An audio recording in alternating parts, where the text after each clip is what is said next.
Hi friends, I'm host Eric. I'm the host of Talking Fence People. I'm also what's known as a typology expert. And as you can see, I've attracted a grand total of one person here in my 3 hour live stream. But that's because I've been spending most of the last probably hour or so writing this outline so I can make this exciting video. Here we go. Cognitive Function Intro Overview. Psychology Metaframes. Psychology metaframes refer to what is psychology really talking about? Like, what's the whole point of psychology? What's it doing? What's it meaning? Well, the answer to that is it's based on some basic assumptions. Number one, that humans are comprehensible and largely predictable. That, in fact, there are reasons for things happening. There are reasons why people act certain ways. That also, that humans function more or less optimally. It's not always the case that everybody's their ideal self. Sometimes people are in a bad place, right? C. Norms exist as spectra. Outlier status means either pathology or gifts. In other words, if you're somewhere on either end of the spectrum, there's something wrong with you or something special about you. Another sort of presumption in psychology, right? D. Dysfunction expresses not against norms but by manifesting as problems. This is a different approach towards understanding dysfunction. That it's not about some sort of societal norms, but rather that it's about if you're having problems. So, well, if your daughter's getting F's in school, maybe you should put her on Adderall. That's the idea of dysfunction expressing as manifesting as a problem, not as being measured against a spectrum. Dysfunction is treatable by talking. That's what the whole idea of talk therapy is. Dysfunction is treatable by pills. That's psychiatry. Dysfunction has a cause. And this is where a lot of the theoretical psychology comes in. And personality and behavior are distinct things. Is another basic metaframe. So, what I mean by personality and behavior are distinct things, well, let's skip number 2 for a second and go to number 3. What is personality? It's the part of the self that remains the same throughout a person's life. So, even though I'm a lot different than I was when I was a kid, if you know me reasonably well now, then what that says is you would recognize me as the same person if you knew me 20 years ago. You wouldn't think, like, that's a totally different human being. He acts totally different now. You'd think, I can see some sort of arc of development, perhaps. I can see how he got from point A to point B. But I see he's basically the same human being, the same personality, right?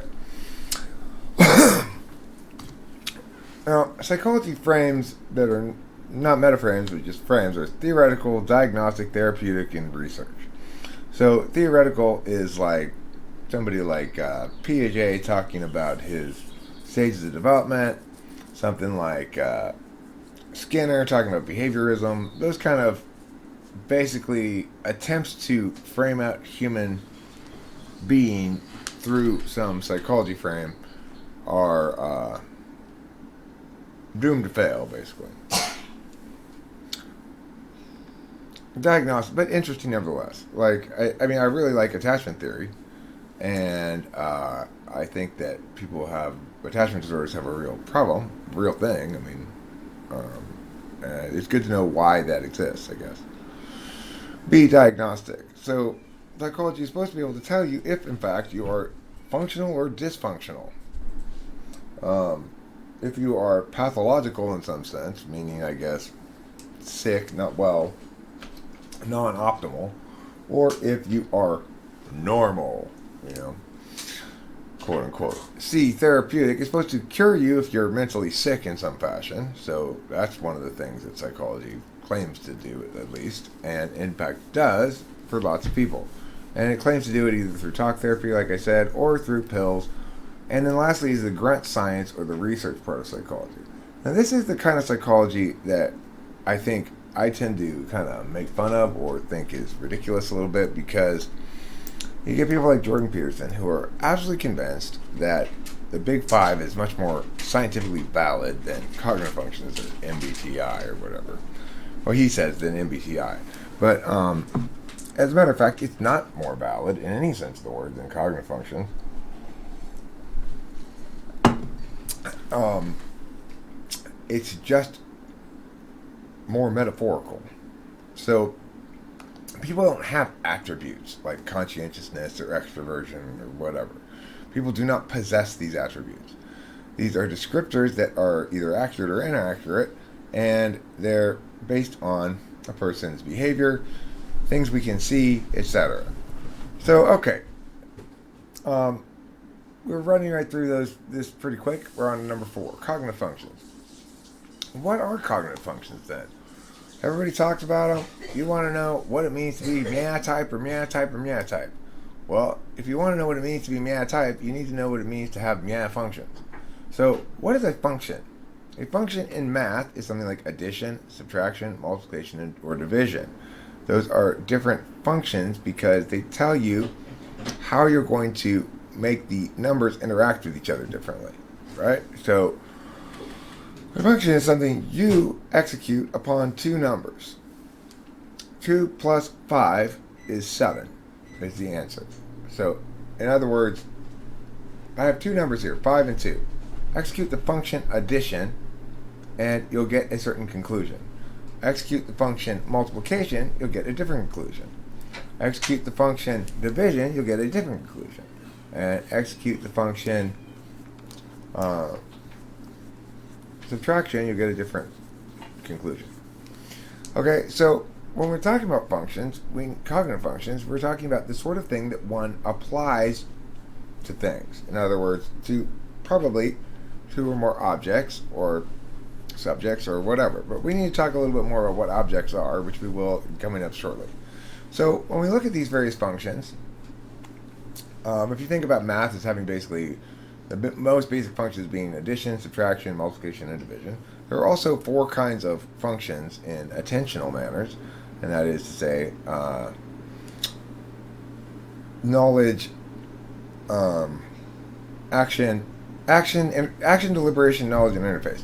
And the permutations of those 4 with the mechanics make it such that there are exactly 16 types. A lot of people ask me about subtypes. Are there subtypes? No, subtypes are bullshit. And we'll explain why in a little bit, or at least make an analogy that'll help us to understand why. Number 5, how we think about personality type. So people talk about personality types in a lot of different ways and make different kinds of arguments that may or may not actually be legitimate kinds of arguments. Or they may be legitimate, but they're incomplete arguments is another possibility. So when we're talking about personality type, we should be talking about attentional manners, ways that people pay attention. And but when we're saying that, we're making way of paying attention an object of analysis. So right off the bat, we're talking about intellectualizing something that's fundamentally experiential, but that's okay. We also often talk about it in terms of values. My TE dad values certain kinds of things a lot. He wants to make sure he knows for certain that we are going to be there at dinner tonight at 6 o'clock. And I told him, yes, we definitely will. Something's valuable to him. I would not even think about dinner until dinner time if it weren't for my dad bringing it up. Because I don't value that sort of thing as much. He's got SI in the second slot and TE in the dominant. I've got SI in the fourth and TE in the sixth. Behaviors. When you read type descriptions, you're talking about a set of words that describes how an individual typically acts if they're given type. And to say they typically act means they act in keeping with their type. This is not a good way to type people in general, but it's if you're observing their behaviors, it's not terrible data, but if you're comparing those observations against type descriptions that you read online and stuff, that's probably going to lead you astray because those type descriptions are often quite wrong and missing the point and picking up correlates that aren't relevant and misleading. Okay, D, self-reports. You can simply ask people a bunch of questions. Well, how logical are you? How fun-loving are you? How social are you? How whatever. That's the sort of approach that you're going to get from Big Five. It's the art of kicking down open doors, right? You're just simply saying, here's what I'm telling you about myself, Big Five. And Big Five goes, here's what you just told me about yourself. It's the art of kicking down open doors. So we don't want to value very highly self-reporting in general, because after all, what the person is really reporting is not anything about their cognitive attentional manners, but rather revealing potentially about their cognitive attentional manners. So, for example, if you ask me to objectively and accurately self-report on something, I will do so without very much difficulty, because I have introverted thinking as a tool function, which is a disinterested calculus. And I have FI, introverted feeling, which is an interested calculus, as my blind spot, which means I'm very accustomed to thinking about things from a disinterested perspective objectively. And so if you ask me a question about some aspect of myself, I'm likely to give you as accurate an answer as I can. Now, if my tool function and my polar, as it's called, the blind spot, were reversed, it would be the opposite. If you ask me a question about what kind of person I am, I'll tell you what I want to believe to be the case about me, rather than what is actually the case about me, because I'm habituated to an interested calculus rather than a disinterested calculus. All right, so it's important then that we don't rely too much on self-reports, because two very different types will give you exactly the same answers. One because they're correct, and one because they're wrong. It's much better to do a process analysis, which means if you're talking to somebody, you can ask some questions and sort of follow up those questions with pulling more information out of them. You can get a lot of good information about how they're attending and what attentional manners are most comfortable and which are least comfortable for them. There are other kinds of process analyses besides just skills analysis. A skills analysis is, for example, giving a TI test, or asking somebody to come up with a bunch of synonyms for a word, or other NE questions, ask them to come up with possibilities, ask them to recount their day from the morning, like first I got up, then I brushed my teeth, and a bunch of steps like that. That's a good test for SI skills. But of course, things are rarely definitively in a given slot except for the blind spot. That's the most definitive spot in a person's cognitive function stack. It's the one where you can usually try to figure out, you can usually kind of get a sense of what their polar is, because it's such an oddly inadequate way of attending. It's like everybody else in the world who's not FI polar, they understand their feelings better than I understand mine. Okay.